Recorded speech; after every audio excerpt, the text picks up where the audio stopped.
자, 오늘 같이 함께 보셨던 본문은요, 이 마태복음뿐만 아니라 마가복음과 누가복음에도 소개되고 있는 이야기입니다. 내용은 참 간단합니다. 예수님이 한 지방에 들어가셔서 귀신 들린 한 사람, 여기는 2명이라 그러는데요, 사람을 만나시고 또 그 안에 있던 귀신을 내쫓으시고 내쫓은 귀신을 돼지떼에게 들어가게 만드십니다. 그리고 그 돼지떼는 다 몰살하고요, 예수님이 그 동네를 떠나시는 그 이야기, 굉장히 단순한 이야기입니다. 우리가 이 이야기에서 먼저 주목할 게 하나가 있는데요, 바로 이 이적을 행하신 이 지역입니다.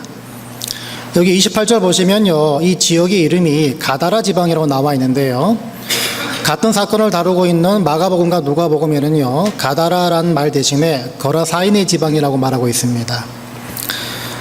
이 두 마을이, 두 지방이 사실은 같은 곳이고 다른 이름이다라고 주장하는 학자가 있고, 또 굉장히 가깝게 위치한 마을이라 이렇게 또 주장하는 분들이 계십니다.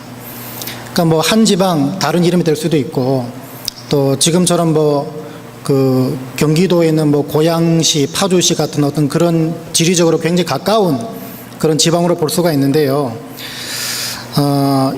이 지역, 이 지방이요, 넓게 보면요, 데가볼리라는 지역 안에 있는 마을들이었습니다. 데가볼리. 근데 이 데가볼리라는 지역 자체는요, 어떤 지역이냐 하면, 그 지역 속에는 주로 이방인들이 모여 살았던 지역이었습니다. 이 데가볼리 지방이 왜 이방인 주거 지역이었나, 그 근거를 찾아보면요, 한 2가지 정도로 우리가 얘기할 수가 있는데, 첫 번째로 이 데가볼리라는 지역의 위치 때문입니다. 그 당시 갈릴리 호수를 기준으로 해가지고요, 그 북쪽과 서쪽에는 주로 유대인들이 모여 살았고, 동쪽과 남쪽에는요, 주로 이방인들이 모여 살았습니다. 근데 이 데가볼리 지방이 어디에 속했겠습니까? 바로 동쪽, 남쪽, 동남쪽에 위치해 있었다는 것입니다. 이 2번째 근거는 본문에 나오는 돼지떼들입니다. 돼지떼들. 여기는 정확하게 숫자가 안 나와 있지만 마가복음에서는 2,000마리라고 기록하고 있는데요, 대규모로 방목을 하며 키웠다는 그 뜻 아니겠습니까? 그런데 그 당시 유대인들은 이 돼지를 굉장히 부정한 짐승으로 간주를 했습니다. 자, 그러니까 부정한 짐승으로 간주했던 사람들이 유대인이었다면 이 지역에 더군다나 크게 방목하며 살던 사람들은 누구였단 말이겠습니까? 바로 이방인들이겠죠. 자, 그래서 이 가다라 지방은요, 이방인 지역인 동시에 오늘 본문에 귀신 들린 사람 역시 이방인이었다, 그렇게 쉽게 추측할 수가 있다는 것입니다. 자, 이 이야기에서요, 이방인 지역이라는 사실이 왜 그리 중요한가 하면, 오늘 이 본문 이전까지 예수님의 사역은 주로 유대인들이 가는 거주 지역에서 유대인들을 대상으로 한 그런 사역들이었습니다. 그러니까 쉽게 말하면요, 오늘 이 지역에서의 예수님의 사역이 최초의 이방인들을 대상으로 한 이방인 지역에서의 사역이었다는 것입니다. 이 이전까지 예수님이 유대인들을 대상으로 한 유대 지역에서의 그 사역은 굉장히 눈부셨습니다. 병자를 고치시고 말씀을 선포하시고 많은 사람들이 모여들고요, 예수님의 제자된 그 수가 엄청나게 불어난 상태에서 예수님을 쫓던 상황이 이 이전 지역에서의 사역이었습니다. 자, 이 승승장구했던 시간들, 또 승승장구했던 그 모습들이 온 지역에 소문이 났겠죠. 그러다 보니까 오늘 이 이방인 지역에서의 사역은 굉장히 성공적이었을 것이라는 그 예상이 충분히 가능합니다. 자, 그런데 오늘 우리가 읽으셨던 마지막 절 34절에서 뭐라고 말하나 보니까요, 온 시내가 예수를 만나려고 나가서 보고 그 지방에서 떠나시기를 간구하더라, 이렇게 나옵니다.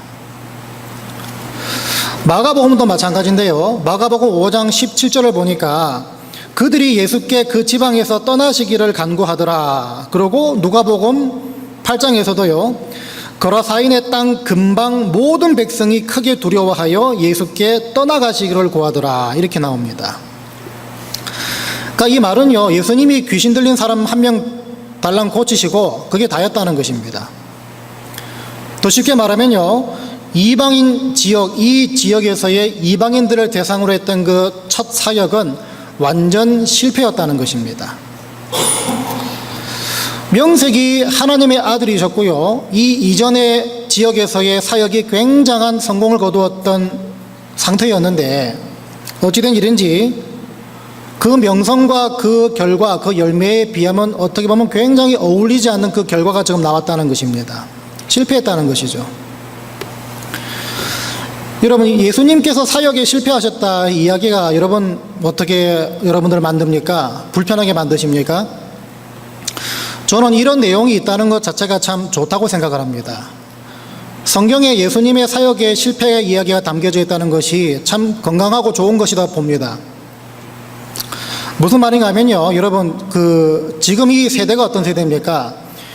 예수님이 어떤 초자연적인 능력을 행하시고 사람들이 예수께로 몰려오고 예수님이 말씀을 선포하시자마자 많은 사람들이 예수를 믿기 시작하고 제자됐다. 그런 이야기를 들려줘도 요즘 세대는요, 믿을까 말까 한 세대입니다. 그렇지 않습니까? 자, 그런데 그런 세대임에도 불구하고요, 성경은 참 솔직합니다. 성경은 참 솔직합니다. 예수님의 실패라든지 제자들의 절망이라든지 허겁지겁 동네를 쫓기듯이 떠나는 그 모습, 마치 폐잔병 같은 그런 모습조차 다 좀 담고 있습니다. 근데 성경이 뭐 이런 것 뿐이겠습니까? 사실은요, 성경은 어떻습니까? 그렇게 믿음 좋던 하나님의 일꾼, 믿음의 위인이었던 사람이 간음을 하고 살인을 하는 그 이야기도 다 담겨져 있습니다. 하다못해 여러분, 시아버지와 며느리가 통간하는 그 이야기도 성경에 그냥 그대로 나옵니다. 그냥 여과 없이 그대로 보여주고 있습니다. 그러니까 성경에는요, 뭐 예수 믿어도 별것 없네, 뭐 하나님 믿는 사람이 뭐 저래, 웬만하면 저런 이야기 좀 빼면 좋겠다, 이렇게 말하게 만드는 이야기들이 수두룩하다는 것입니다. 이런 내용들이 성경에 굳이 기록된 이유는 무엇이고, 여러분들이 이런 내용들을 접할 때마다 어떤 반응을 보여야 되는 것이 합당하겠는가 한번 생각해 보신 적 있으십니까? 여러분, 이런 내용들을 접할 때마다 실패의 이야기, 지저분한 이야기, 오히려 예수 안 믿게 만드는 그런 이야기들, 별거 없네 이렇게 말하게 만드는 이야기에 접할 때마다 여러분들이 취해야 될 반응은 딱 세 가지입니다. 첫 번째는요, 바로 그런 지저분한 모습이 죄인된 저와 여러분의 모습이라는 것입니다. 아니, 목사님, 보자 하니까 제가 언제 살인했습니까? 제가 언제 간음했습니까? 무슨 말입니까? 이렇게 따지는 분들 이 자리에 한 분도 안 계시겠죠. 만일에 그렇게 따져 들어오신다면요, 한번 이렇게 생각해 보시기 바랍니다. 여러분, 죄를 여러분들이 하나를 지으나 100가지를 지으나 여러분들이 살인을 하든지 여러분들이 그냥 단순히 한 거짓말을 하든지 하나님 앞에서는 그 모든 것이 다 죄입니다. 죄의 어떤 세기, 죄의 어떤 강도만 다를 뿐이지 하나님 보시기에는 그냥 50% 100%라는 것입니다. 죄를 하나 지든 100가지 똑같은 죄인이라는 것입니다. 그래서 성경은요, 예외 없이 모든 사람이 죄를 범하였음에 하나님의 영광에 이르지 못했다라고 고발하고 있는 것입니다. 그 말씀 앞에서 누가 자유로울 수 있겠습니까? 누가 떳떳할 수 있습니까? 한 명도 없다는 것입니다. 그러니까 실패하고 민망하고 지저분한 이야기를 우리가 들을 때마다 저 사람 저럴 수가 있나, 그런 식으로 손가락질하고 나와는 상관없는 얘기를 하고 치부할 것이 아니라 하나님을 온전한 주인으로 모시고 있지 않을 때의 모습이 바로 그 모습이다, 바로 내 모습이다, 바로 그런 똑같은 지저분함으로 내가 하나님 앞에 비춰진다는 사실을 기억해 내야 한다는 것입니다. 여러분, 이런 실패하고 지저분한 이야기를 접할 때마다 우리가 반응해야 될 두 번째 반응은요, 바로 첫 번째 그 모습, 바로 그런 나를 건지기 위해서 하나님께서 인간의 몸으로 이 땅에 오셨다는 사실입니다. 그래서 여러분, 하나님은요, 그런 지저분한 저와 여러분 같은 죄인조차 절대로 포기하지 않으신다는 사실을 우리는 그런 이야기를 접할 때마다 기억을 해내야 된다는 것입니다. 세 번째는요, 여러분, 숨기고 감추고 싶은 이야기들조차 아무런 여과 없이 그렇게 기록된 걸 통해 우리는요, 성경을 통한 복음은요, 바로 구걸이 아니라 선포라는 것을 기억해내야 합니다. 하나님은요, 사람들 입맛에 맞게끔 사람들 귀가 솔깃해질 수 있는 말씀만, 그 내용만 성경에 적도록 해 주시지 않으셨습니다. 왜냐하면 복음은요, 제발 믿어주세요, 제발 믿어주세요 이러면서 구걸하고 매달리는 것이 아니라 선포하고 결단하고 선택해야 되는 사안이기 때문입니다. 그러니까 당신은 죽을 수밖에 없는 지저분한 죄인입니다. 하지만 하나님이 그런 당신을 위해서 이 땅에 오셨고, 당신이 예수를 믿으면 그 죄로부터 벗어날 수가 있고 구원받을 수가 있습니다. 예수 믿으십시오, 이게 복음이지, 앞에 있는 우리의 죄된 모습, 지저분한 이야기는 다 빼놓고 그냥 예수 제발 믿어주세요 간청하고 외원하고 매달리는 것이 복음이 아니라는 것입니다. 아직까지 예수를 믿지 않는 분들이 여기 계시다면요, 내가 지은 죄 반드시 어떤 모양으로든 간에 언젠가는 대가를 치러야 되기 때문에, 하지만 예수님이 그 여러분의 죄를 다 지불하셨다는 그 사실이 믿어지는 은혜가 지금 이 시간 여러분 심령 가운데 임하게 되시기를 주의 이름으로 부탁을 드립니다. 쉬운 말로요, 말로 할 때 예수 믿으라는 것입니다. 좋은 말 할 때 예수 믿으라는 것입니다. 자, 실패한 이야기, 지저분한 이야기를 굳이 기록하게 하신 이유들 중에 하나가, 하나님은 그런 지저분한 죄인을 끝까지 포기하지 않는 분이다, 이걸 알려주기 위함이다 말씀을 드렸는데요, 바로 그 맥락에서 오늘 이야기가 어떻게 더 흘러가나 보니까 나중에 이런 일이 생깁니다. 오늘 본문과 같은 사건을 다루는 곳이 그 마가복음 5장인데요, 그 마가복음 5장에서 시간이 흘러서 7장 31절까지를 보니까 예수님이 이동하신, 예수님의 그 행적, 이동 경로가 나옵니다. 거기 보니까 이런 말이 나옵니다. 예수께서 다시 두로 지방에서 나와 시돈을 지나고 데가볼리 지방을 통과하여 갈릴리 호수에 이르셨다. 여기 뭐가 나옵니까? 앞에 들었던 데가볼리와 갈릴리 호수 얘기가 나오죠. 쉽게 말하면 오늘 이 마태복음 5장의 이 장소, 이 마을, 이 지역으로 들어가셨다는 것입니다. 다시 들어가셨다는 것입니다. 마태복음 5장에서 철저하게 실패로 끝났던 그 지역으로 다시 들어가셨다는 것입니다. 근데 여러분, 다시 들어가셨을 때 어떤 일이 일어났나 보니까 마가복음 7장 31절 이후부터 보니까요, 병자를 고치시고 사람들이 환호하고 사람들이 주님께로 몰려오는 일들이 발생합니다. 그러니까 처음에 가다라 지방에서 폐잔병처럼 떠났던 그런 모습은 온데간데 없고요, 그런 실패했던 모습과는 전혀 다른 대조적인 일들이 지금 발생하고 있다는 것입니다. 어떻게 이렇게 갑자기 바뀌었나 보니까 그 실마리를요, 오늘 본문과 같이 하고 있는 마가복음, 누가복음을 통해 볼 수가 있는데, 먼저 마가복음 5장 18절부터 20절까지를 보니까요, 센스 있는 분들은 지금 당장 성경을 찾으실 건데 센스가 없는 분들이 너무 많이 계신 것 같습니다. 또 지금 또 이래저래 또 찾는 분들은 또 굉장히 늦는 분들이시죠. 마가복음 5장 18절부터 20절까지를 제가 읽어드립니다. 예수님께서 처음에 쫓기듯이 떠나실 때 오늘 마태복음 8장에 있는 그 상황인데 어떻게 나오나 들어보세요. 예수께서 배에 오르실 때에, 그러니까 지금 급하게 떠나시는, 도망가는 장면입니다. 귀신 들렸던 사람이 함께 있기를 간구하였으나 허락하지 아니하시고 그에게 이르시되, 집으로 돌아가 주께서 내게 어떻게 큰 일을 행하사 너를 불쌍히 여기신 것을 내 가족에게 알리라 하시니, 그가 가서 예수께서 자기에게 어떻게 큰 일 행하셨는지를 데가볼리에 전파하니 모든 사람이 놀랍게 여기더라. 누가복음 8장 38절 39절 읽어드리겠습니다.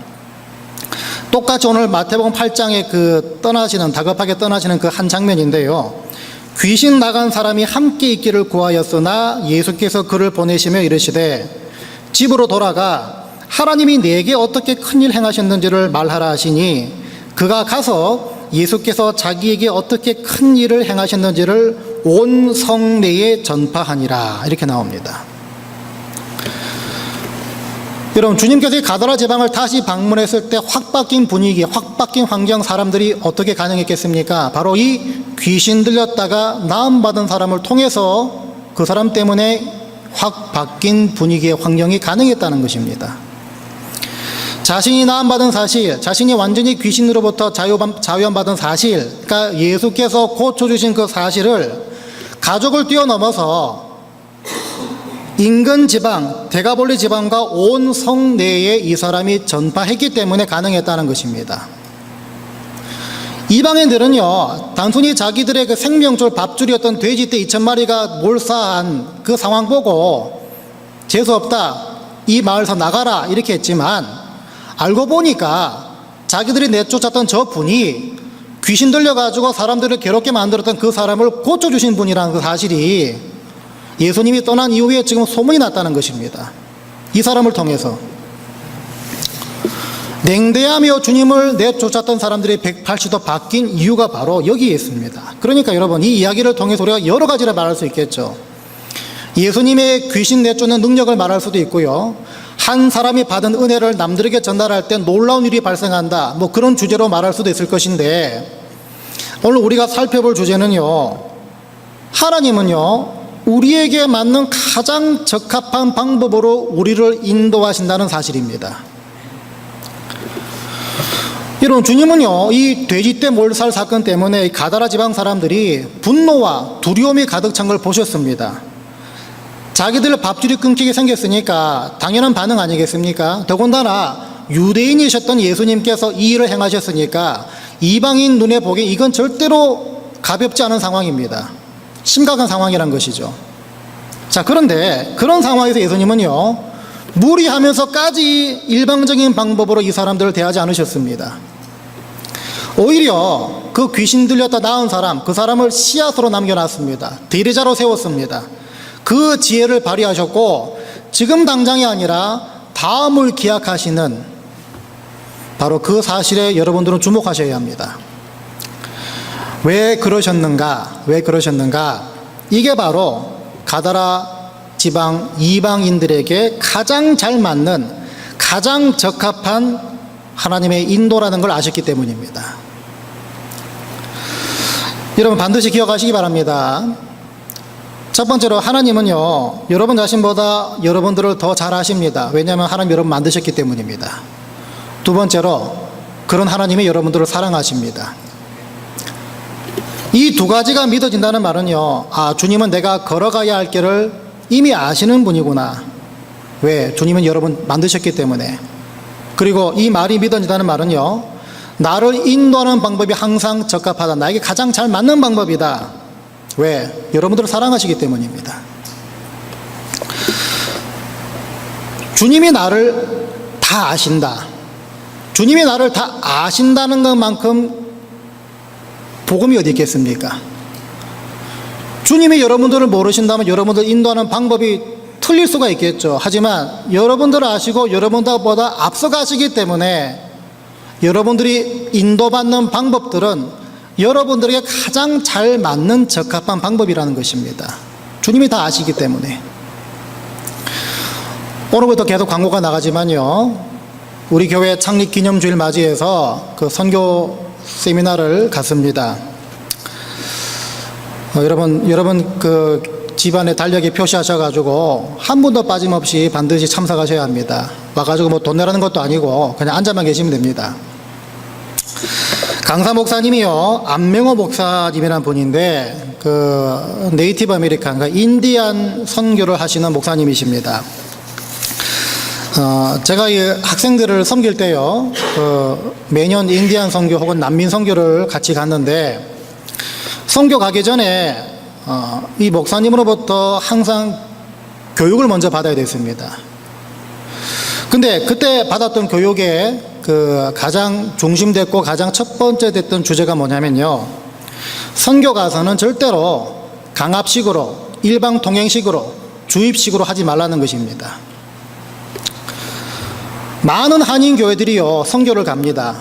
제가 예전 설교 때도 말씀을 잠깐 드렸지만요. 그런데 제대로 된 사전 교육 없이, 그 선교 대상에 대한 교육 없이 그분들이 누구고 그 지역이 어떤 지역인지 이걸 전혀 모른 채 가다 보니까 부작용이 많이 생깁니다. 현지 사정을 전혀 고려하지 않은 채 그냥 개교회에서 준비한 것들을 다 쏟아붓고 오는 것이 요즘 많은 한인 교회들이 하는 선교의 형태입니다. 자, 그러다 보니까 우리 한인 교회들이 쉽게 생각하는 건 노방전도라는 것, 노방을 하다가 오히려 전도의 문을 닫아버리는, 전도의 문을 막아버리는 현상이 생기기도 하고요. 그 현지 사정과 그 선교사님의 선교 방침을 전혀 모르고 간 채로 그냥 자기들이 준비하고 하다 보니까 그 교회가 선교하고 돌아오는 그 자리, 그 뒤에는요, 현지에 있는 선교사님들이 그 뒤치다거리 하느라고, 뒤처리하느라고 고생을 합니다. 여러분 저도 경험했지만 그 어떤 지역은 굉장히 보수적인 지역이 있지 않습니까? 그런 데를 학생들을 데려가다 보면 학생들의 그 여학생 같은 경우 아주 짧은 바지를 입고 가지 않습니까? 그런 것을 시작으로 해서 여러 가지 접해보지 못한 어떤 문화라든지 환경 분위기가 들어오다 보니까 선교팀이 떠난 이후에 그 선교지가 애를 먹는다는 것입니다.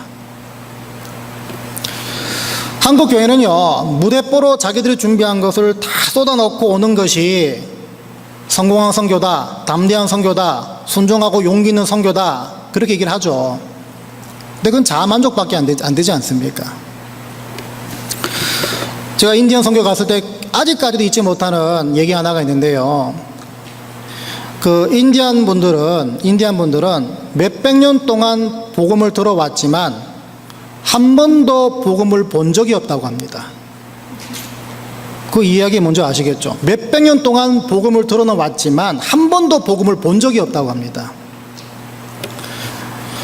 백인들이요, 하나님의 이름으로 살육하고 땅을 빼앗는 현상을 보다 보니까 그 백인들을 통해 수없이 복음을 들었지만 한 번도 복음을 본 적이 없다는 것입니다.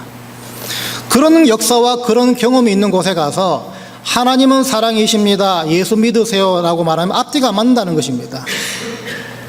현지의 사정과 현지의 역사와 현지의 어떤 그 형편을 전혀 모른 채 가다 보면요, 실수한다는 것입니다. 그래서 여러분, 외부인으로 들어가서 그분들에게 선교하는 가장 좋은 선교적 접근 방법은요, 예수 이름 꺼내지 않고 그냥 묵묵히 섬기는 것이었습니다. 그러다 보니까 실제 갔을 때 보니까요, 저하고 학생들 한 일이라고는 청소하고 집 나르고 망치질하고 땅 파는 그 일밖에 없었습니다. 가서 예수의 옛자 한 번도 꺼낸 적이 없습니다. 선교 다 끝나고요, 이제 섭섭하고 아쉬운 마음으로 다 끝인사를 하지 않습니까? 근데 선교사님 말씀이 그런 말을 합니다. 절대로 내년에 또 봅시다 라고 말하지 말라는 것입니다. 내년에 또 만나요 그렇게 말하지 말라는 것입니다. 이유를 들어보니까요, 이분들은 그 백인들이 어린 인디안 자녀들, 얘들을 소위 말해 미국화시키기 위해서 강제로 끌고 갔던 그런 아픈 기억들이 있다고 합니다. 끌고 가서 단체로 기숙사 생활을 시키면서 영어를 가르치면서 인디안 문화로부터 완전히 단절을 시킨다는 것입니다.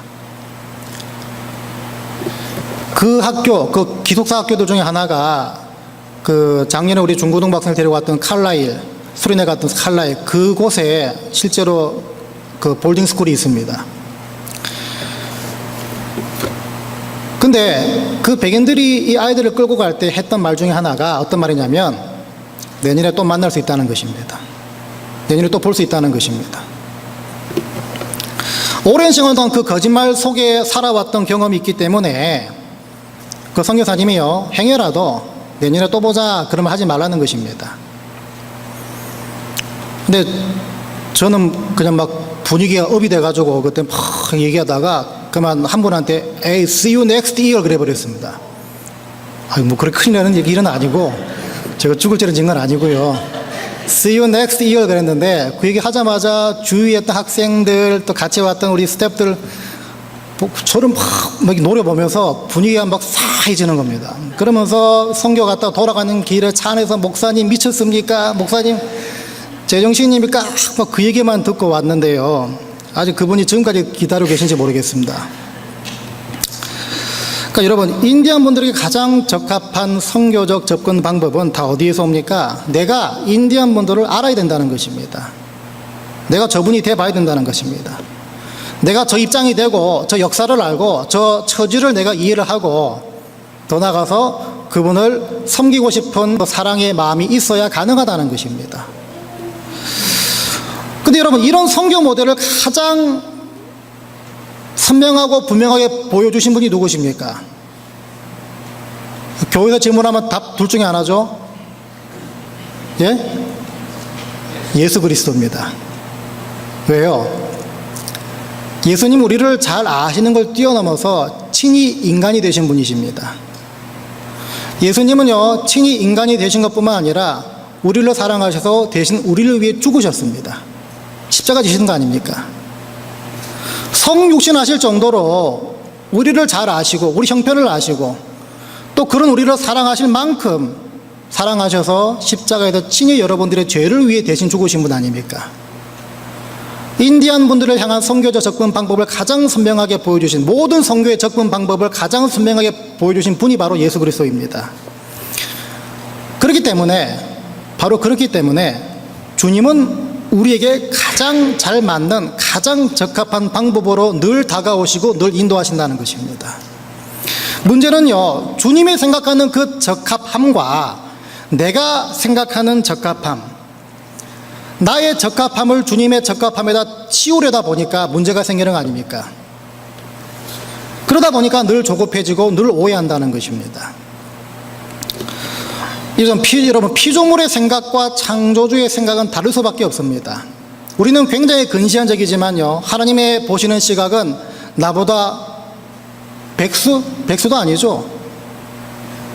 천수 만수 앞서가시지 않습니까? 아마 이 당시 제자들이 가졌던 시각도요, 이 창조주의 시각을, 창조주의 어떤 그 생각을 이해하지 못하는 그런 생각이었을 것입니다. 왜냐하면 제자들은 처음에 주님께서 이 가다라 지방을 허겁지겁 도망치듯이 떠나는 모습을 보고 뭘 알겠습니까? 당장 느끼는 감정이 뭐겠습니까? 실패감, 좌절감, 실망감, 이거 아니겠습니까? 예수님이 다시 가다라 지방 돌아가자라고 얘기할 때 또 제자들 얼마나 당황했겠습니까? 아니, 저분이 생각이 있는 건가 없는 건가?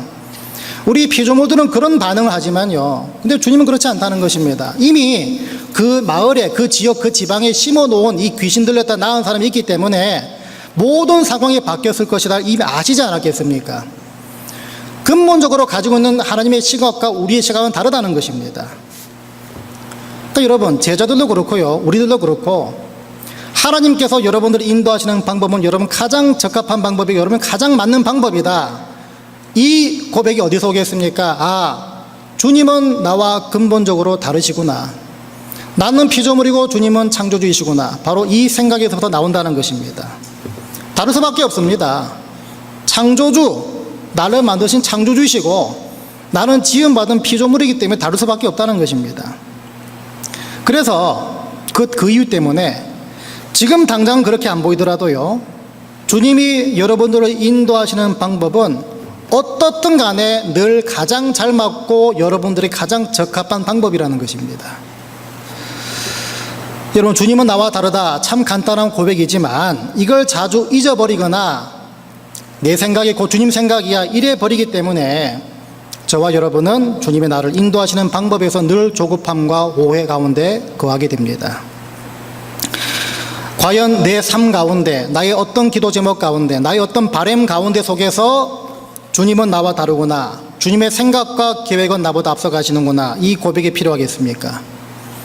또 여러분들은 어느 영역에서 지금 주님을 향한 조바심과 오해를 가지고 계십니까? 이걸 찾아내야 합니다. 이게 풀리지 않으면요, 지금 내 삶은 하나님께서 기획하시고 인도하시는 삶이 아니구나. 그래서 내 심과 내 뜻대로 살아야겠구나. 사람이 그렇게 돼버립니다. 굉장히 피곤한 삶을 살기 시작합니다. 그렇게 돼버리면요, 지금도 여전히 여러분들을 위해 일하고 계시는 주님을 놓칠 수밖에 없다는 것입니다. 하나님의 침묵 가운데 숨어있는 하나님의 그 수를 잃지 못한다는 것입니다. 지금 저와 여러분이 지나고 있는 어떤 모양, 어떤 갈등, 문제, 고민이 됐든 간에요, 한 박자 쉬고 바로 거기서 그래, 주님은 나와 다른 분이셔. 그렇다면 주님이 이 상황을 어떻게 나를 인도하실까? 이 질문부터 시작하는 지혜가 있게 되시길 바랍니다. 이게 돼야 주님께서 하실 일을 내가 잠잠히 기대하고 기다릴 수가 있기 때문입니다. 오늘 첫 번째로 말씀드린 거, 주님은 여러분들을 여러분보다 더 잘 아시고 또 여러분들을 지으신 분이고요. 두 번째로 여러분들을 또 사랑하는 분이시기 때문에 주님의 여러분들을 향한 인도는 언제나 여러분들에게 가장 잘 맞고 가장 적합한 방법이다. 이 믿음을 여러분 늘 구하게 되시길 바랍니다. 그래서 낙담하고 시험 들고 괴로워하고 감사치 못할 상황에서 오히려 주님을 기대하고 신뢰할 수 있는 믿음을 받게 되시기를 주의 이름으로 간절히 축원드립니다.